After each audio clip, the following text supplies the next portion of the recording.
Assalamualaikum warahmatullahi wabarakatuh. Selamat datang di channel Malam Horor. Pada episode kali ini, saya akan membawakan sebuah cerita dari Twitter yang berjudul Tali Gaib ke Mamang. Sebelum lanjut, untuk mensupport kita dengan konten horor menarik lainnya, jangan lupa tekan tombol like dan juga subscribe, serta aktifkan lonceng notifikasi agar tidak ketinggalan cerita lainnya. Langsung saja kita dengarkan cerita horor berikut ini. Siang itu keadaan gudang di salah satu kawasan ibu kota tampak semeraut. Tensi kerjaan terasa sesak mengisi seantero ruang penggabda tak bertuah. Seiring dengan lalu lalang supir dan petugas packaging yang akan melakukan rutinitas bongkar muat. Di tengah aktivitas para pekerja, samar terdengar suara gaduh yang seketika mengheningkan aktivitas saat itu. Seorang pria baya bernama Asep mencoba menegur partner kerjanya dalam mengantarkan barang. Selama ini Asep sudah cukup sabar dan makan hati dalam menghadapi Darto yang selalu bekerja seenak jidat dan memang terkenal dicap sebagai pemalas oleh rekan sejabat di kerjaannya. Malang bagi Asep, tegurannya pada saat itu malah mematikan emosi Darto. Darto merasa dipermalukan dan langsung melayangkan bogem di hidung Asep dan menghujani Asep dengan pukulan yang membabi buta. "Anjing loh!"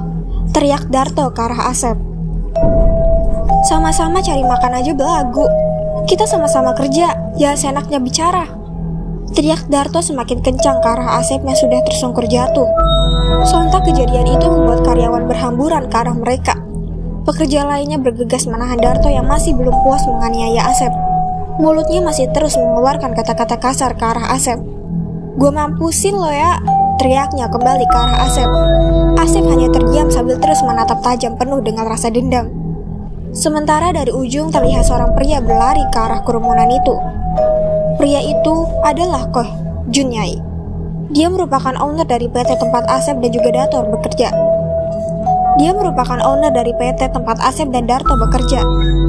"Ada apa ini?" tanyanya kepada seluruh karyawan pada saat itu. "Saya tidak suka ya ada keributan di tempat kerja. Kalian berdua kalau nggak minat kerja di sini silahkan angkat kaki dari sini." "Dia yang mulai, Pak," kata Asep. Si anjing, lo masih aja ya, Sep," sela Darto kepadanya secara sinis. Sudah, kalian berdua masuk ke ruangan saya, yang lain kembali bekerja," perintah Koh Junyai yang langsung dipatuhi oleh semua pekerja. Singkat cerita, akhirnya Asep lah yang menjadi orang pesakitan. Dia mendapat teguran. Kinerja Darto yang disampaikan oleh Asep dapat dibalikan Darto dengan membongkar aib Asep yang curang dalam pengisian bahan bakar. Hari itu Asep tidak langsung pulang, sebagaimana kebiasaannya selepas bekerja. Asep tampak melamun di smoking area yang ada di kawasan pergudangan itu. "Woi Sep, diam-diam bae maghrib gini. Awas kesambet setan Darto," teriak salah satu karyawan yang lain bernama Yudo ke arah Asep. "Sudahlah, baru juga SP1. Lo tahu kan gue pernah dapat 2, tapi aman-aman aja kan," canda Yudo kepadanya. "Gak usah dipikirin penjilat kayak dia mah, yang ada buat pusing," hibur Yudo untuk mencairkan suasana. "Mungkin Darto lebih baik mati aja ya Yud," kata Asep sambil seketika mengagetkan Yudo. "Hus, istighfar. Ngucap men." Asep hanya tersenyum mendengar ucapan Yudo. Dia berdiri dari duduknya yang hanya bercanda katanya sembari meninggalkan Yudo. Melihat tingkah Asep membuat Yudo menggelengkan kepala, berharap benar itu hanyalah leluconnya saja. 3 minggu pasca kejadian tersebut, semua tampak berjalan normal, kecuali hubungan Darto dan juga Asep. Mereka tidak lagi terlihat bertegur sapa. Bila Asep ada, maka Darto akan memilih menjauh, begitu juga sebaliknya. Di lain sisi, perubahan kinerja juga terlihat pada diri Darto. Dia menjadi sosok yang lebih rajin. Namun tetap saja, dia selalu menyempatkan diri untuk mengungkit persoalan dengan Asep dan selalu memprovokasi rekan lain untuk mempercayakan perkataannya. Hanya saja, Darto tidak mengetahui segala perkataannya akan ada harga mahal yang harus dibayar. Bahwasanya malapetaka besar sedang menantinya di luar sana. Ya, hari itu tepat tanggal 13 malam Kliwon, Darto dan Yudo menjadi rombongan terakhir yang kembali di pergudangan. Suasana terasa sepi.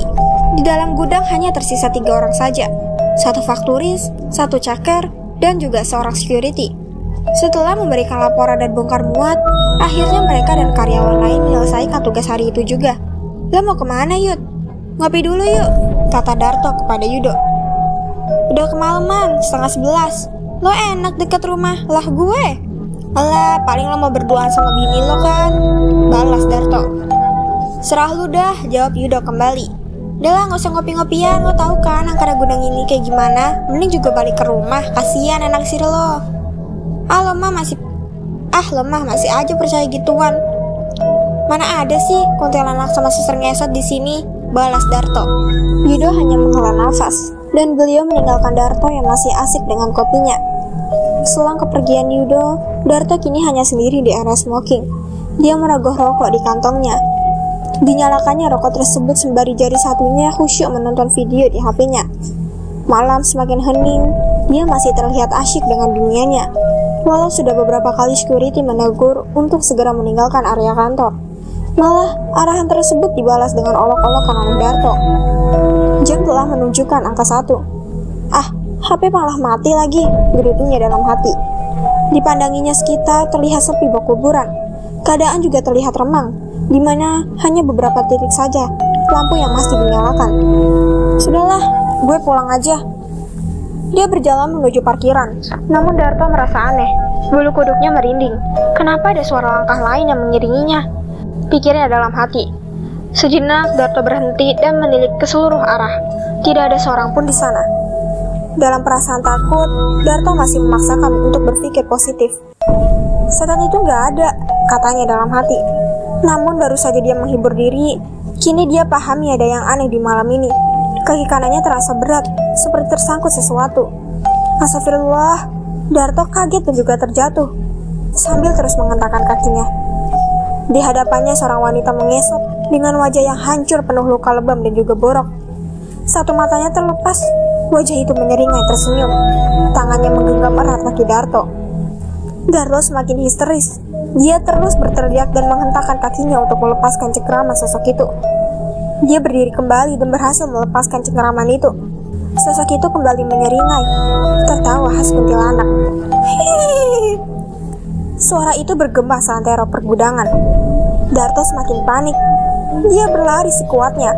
Dengan wajah yang sangat pucat, nafasnya terengah-engah menahan rasa takut yang semakin menjadi. Sial, teriaknya. Baru beberapa langkah dia berlari, kini tubuhnya kembali ambruk. Dia menghantam seseorang yang berdiri di depannya. Asep, ngapain lo malam-malam kesini? Lo mau apa? Teriak Darto. Asep tidak membalas dan hanya memandangi Darto. Darto semakin ketakutan. Keringat membasahi sekujur tubuhnya. Darto merasakan hal yang aneh. Tak kalah matanya memandangi sosok Asep dengan teliti. Asep terlihat berbeda. Tubuhnya tampak lebih besar dan juga tinggi. Wajahnya pucat seperti mayat. Darto meyakini sosok ini bukanlah Asep. Siapa kamu? Tantang Darto. Asep tertawa. Aku adalah karmamu. Seketika sosok Asep menghilang dari hadapan Darto. Darto merasakan panas di dalam tubuhnya, seperti kobaran api yang sedang menyala. Matanya terasa kabur melihat sekitar. Samar dia merasakan ada sosok makhluk berwarna merah yang memutari dirinya sembari melilit tali. 3 kali makhluk itu memutari Darto dan melilitkan tali itu. Sesat, itulah yang dirasakan Darto. Seluruh tubuhnya tidak dapat digerakkan. Makhluk itu kini berdiri tepat di belakang Darto. Nikmati hari-hari kematianmu mulai dari malam ini, bisik makhluk itu kepada Darto. Ampun, maaf Sep, teriak Darto memelas dengan suara terputus seperti kehabisan nafas. Brak! Tubuh Darto kembali ambruk. Dia merasakan kepalanya seperti dipukul dengan sangat keras. Darto terkapar pingsan di dinginnya malam itu. Sejak peristiwa malam itu, segalanya berubah drastis. Hal mistis kian merusak aspek kehidupan Darto. Darto sering terlihat linglung, gampang sakit. Namun satu hal yang paling mengganjal, dia tidak dapat mengingat Asep. Semula tidak ada yang mengetahui akan hal itu, karena memang sejak pertikaian antara keduanya, mereka tidak pernah saling bertegur sapa. Namun anehnya, Darto tidak lagi pernah menjelekkan Asep. Banyak karyawan yang beranggapan mungkin Darto sudah bosan dan bertaubat. Hingga suatu kejadian, Yudo dan Darto yang bergegas keluar mengantarkan kiriman seperti biasanya, berpapasan dengan mobil yang dikendarai oleh Asep. Yudo menegur Asep sembari berbasa-basi, sementara Darto hanya terdiam memandangi Yudo dengan serius.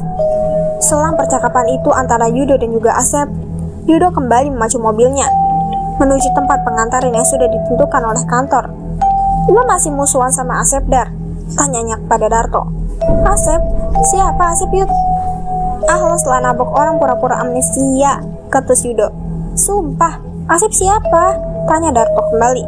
Tadi kita papasan sama siapa? Terus gue ngobrol sama siapa? Ngobrol? Lo bercanda, Yud? Justru gue bingung lo ngapain tadi lama ngetem di gak jalan-jalan. Terus mobil tadi kenapa parkir sembarangan di situ? Malah ngomong sendiri, tanya Darto kembali. Yudo sedikit kesal dan merasa Darto mempermainkannya karena mengungkit soal Asep. Sudahlah, tidak perlu dipikirkan, Dar, jawab Yudo mengakhiri pembicaraan mereka. Di lain hari, kejadian yang sama acap kali terjadi. Ada keanehan dalam diri Darto, di mana hanya Yudo dan beberapa rekan saja mengetahui bahwasannya Darto sepertinya tidak pernah lagi mengingat akan Asep. Beberapa kali Darto tampak menyambangi keberadaan Asep, hal yang tidak pernah dilakukan sebelumnya. Hingga puncaknya Yudo melihat Darto asik merokok di smoking area. Namun bukan itu yang menjadi pokok utama, karena di sana terlihat Asep juga asik merokok di depan Darto. Asep tampak sumringah memandangi Darto, sementara Darto terlihat linglung dengan pandangan yang kosong, sembari mengisap rokok yang digenggamnya. Darto seperti merasa tidak ada orang lain di area itu. Melihat itu, Yudo berinisiatif untuk join bersama mereka. Begitu dong, baikan, kata Yudo. Darto tampak kaget dan tersadar dari lamunannya seiring mendengar perkataan Yudo. Gila lo ya, kaget tahu gue. Lagi asik sendiri juga, kata Darto. Sendiri? Tanya Yudo sembari menatap ke arah Asep. Asep hanya cengengesan. Dia berdiri menghampiri Yudo sambil menepuk pundak Yudo. Karma berlaku bro, katanya pelan sambil meninggalkan Yudo dengan Darto. Di lain kisah, ketika senja mulai datang, saat itu pula penderitaan Darto dimulai. Kejadian yang sama berulang terjadi hari lepas hari. Darto seperti kehilangan akal sehatnya bila maghrib telah menyongsong. Sosok makhluk itu selalu hadir dimanapun Darto berada. Bak ritual, Darto selalu merasakan hembusan angin di telinga kanannya sebelum sosok itu muncul di hadapannya. Seperti biasa, makhluk itu akan memutari Darto 3 kali dan melilitkan tali sebelum memukul belakang kepala Darto, yang diakhiri pingsannya Darto di setiap hari. Unik bin ajaib, Darto tidak pernah mengingat kejadian itu ketika dia sadar. Baik rekan kerjanya, istrinya, keluarganya selalu menceritakan hal itu. Namun tidak pernah digubris oleh Darto, dan dia menganggap omongan mereka ngelantur dan hanya ingin memojokkan hidupnya. Hingga sebulan berlalu, Darto semakin bersikap aneh. Bila sebelumnya dia hanya pingsan, namun memasuki bulan kedua, setiap senja mulai hadir, Darto seperti orang kerasukan. Dia berteriak sejadinya melempari apa saja yang ada di dekatnya. Lebih parah lagi, beberapa kali istri maupun rekan kerja mendapati Darto memakan cacing, cicak, kecoa, dan makanan mentah. Bahkan melahap tikus-tikus busuk yang entah dari mana dia dapatkan. Di bulan kedua ini, Darto semakin jarang masuk. Sifatnya kembali temperamental, dan yang jelas tampak tubuh kekarnya semakin kurus. Darto juga mulai jarang masuk kerja. Puncaknya 3 bulan pasca kejadian itu berlangsung, tubuh Darto akhirnya tumbang juga. Dia kehilangan kontrol akan dirinya. Selama seminggu dia tidak menggerakkan tubuhnya dan hanya terbaring di ranjang rumah, sambil terus meraung kesakitan. Selepas maghrib, teror terus berulang. Bila senja telah berlalu, maka akan terdengar suara raungan. Tubuh Darto kembali sehat. Dia kembali berjalan dan melempar benda-benda yang ada di sekitarnya. Tak lama berselang, dapur menjadi tujuan dan entah dari mana asalnya. Tikus-tikus busuk selalu tersedia di sana dan siap untuk disantap Darto. Seolah-olah ada orang yang selalu telah menyediakan bangkai itu kepadanya. Sang istri beserta keluarga sudah berusaha menyembuhkan Darto, dari membawanya ke dokter, psikiater, hingga metode ruqyah, namun minim hasilnya. Hingga suatu ketika di tengah rasa frustasi mereka, akhirnya membawa Darto ke salah satu daerah pedalaman di Jawa Tengah, menemui seseorang yang terkenal akan ilmu hitamnya. Entah benar atau tidak, sosok Mbah Nyayan, orang pintar yang mereka datangi, mengatakan Darto sudah disantet. Tali gaib kemamang, kata Mbah Nyayan kepada mereka. Mbah Nyayan berhasil menetralisir sementara seluruh pengaruh dari santet itu.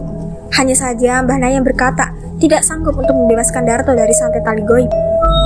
Bahwasanya santet tali gaib ini ialah santet pengikat antara pelaku dan juga korbannya. Pelaku bisa memantau korbannya, tapi korbannya tidak akan pernah mengenali pelaku, sekalipun dulunya korbannya ini sangat mengenal pelaku. Aspek yang diserang santet ini ialah kejiwaan seseorang. Dengan kata lain, orang yang terkena santet ini akan mati perlahan seperti orang gila. Terlalu berat, aku tidak sanggup cu. Sekali santet ini dilepas, hanya ada 2 pilihan. Korbannya menjadi tumbal ke Mamang, atau pelaku membatalkan perjanjian dan menumbalkan dirinya sendiri? Jelas Bahnar kepada mereka, caramu untuk lepas hanya itu. Pelaku harus melepaskan ikatan tali goib itu dari kamu dengan nyawanya sebagai pengganti. Kamu mungkin tahu siapa pelakunya, tapi begitu kamu keluar dari pintu rumah ini, setan itu akan kembali menggerogotimu dan tidak akan pernah mengingatnya lagi. Seketika wajah Asep terpampang. Dia mengingat Asep, tapi semua sudah terlambat. Asep tidak mungkin mau mengorbankan dirinya, pikir Darto di dalam hatinya. Apa kamu mau membalas kelakuan temanmu itu? Tanya Banayan kembali. Aku bisa mengirimkan hal serupa kepada dirinya, tapi ingat dengan perjanjian yang sama. Darto murung. Jiwanya seperti ingin membalas, namun jauh di dalam hati kecilnya, dia menginginkan semuanya diakhiri. Dia ingin berdamai dengan hidupnya. Sudah Mbah, saya ikhlas, kata Darto. Air mata pecah mengisi sudut ruangan itu. Seluruh keluarga yang ikut mengantarkan Darto menangis mendengar perkataannya. Untuk saat ini hanya mohon maaf yang ingin Darto lakukan kepada Asep. Darto berusaha menghubungi Asep, namun Asep tak sekalipun mengangkat telepon dari Darto. Beberapa kali SMS dan juga WhatsApp berisi permohonan maaf tidak juga direspon oleh Asep. Di tengah rasa frustasi, Darto berusaha menceritakan akan hal ini kepada Yudo. Karena dia tahu bila dia keluar dari rumah Banayan, maka dia tidak akan mengingat apa yang terjadi sebenarnya. Darto langsung menelpon Yudo, diceritakan semua tentang apa yang dialaminya. Dan di akhir percakapan Darto dengan si Yudo, wajah Darto tampak berkaca. Air mata jatuh menetes di wajahnya. Sampaikan permohonan maafku kepada dia ya Yud. Aku tahu aku salah. Aku menerima semuanya. Ini karmaku. Hanya seminggu selang pengobatan yang dilakukan Banayan, Darto kembali dihantui oleh dahsyatnya teror tali goib itu. Di pagi hari dia sadar, namun tidak dapat menggerakkan tubuhnya. Sementara malam hari ini, dia tampak sehat namun kehilangan kontrol akan dirinya. Mau tidak mau, sang istri terpaksa menggadaikan seluruh aset yang ada demi menyambung hidup dengan Darto. Apalagi semenjak keadaan Darto yang sudah tidak dapat berbuat apa-apa. Darto pun kehilangan pekerjaan, kantor tempat dia bekerja akhirnya memutus sepihak kontrak dengan Darto. Sang istri sempat memohon kepada Yudo agar diantarkan meminta maaf kepada Asep. Namun, dendam Asep sepertinya sudah berkarat. Dia tidak mau menanggapi segala ucapan istri Darto. Tapi di luar peran antagonis yang ditunjukkan Asep, sebenarnya Asep juga sudah memaafkan Darto. Namun dia tidak bisa membatalkan santet tali gaib karena takut nyawanya yang akan menjadi tumbal.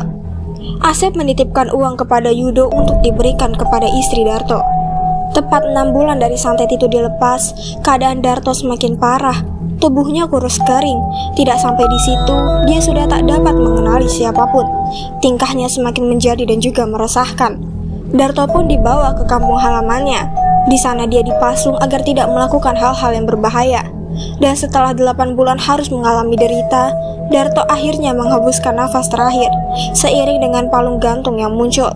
Saat itu sebenarnya sudah jauh hari diprediksi oleh Banayan. Bila nanti kalian melihat bola api terbang, tandanya semua telah berakhir. Dan malam itu semua keluarga berdoa agar Darto terlepas dari segala siksanya. Teriak Darto menggelar keras. Entah rasa sakit seperti apa yang dideritanya sampai suara teriakan itu sangat menyayat hati. Hampir berjam-jam teriakan itu menggelar, hingga riuhnya malam itu tiba-tiba hening berlarut pada kepedihan. Darto pun akhirnya sampai pada sakaratul maut.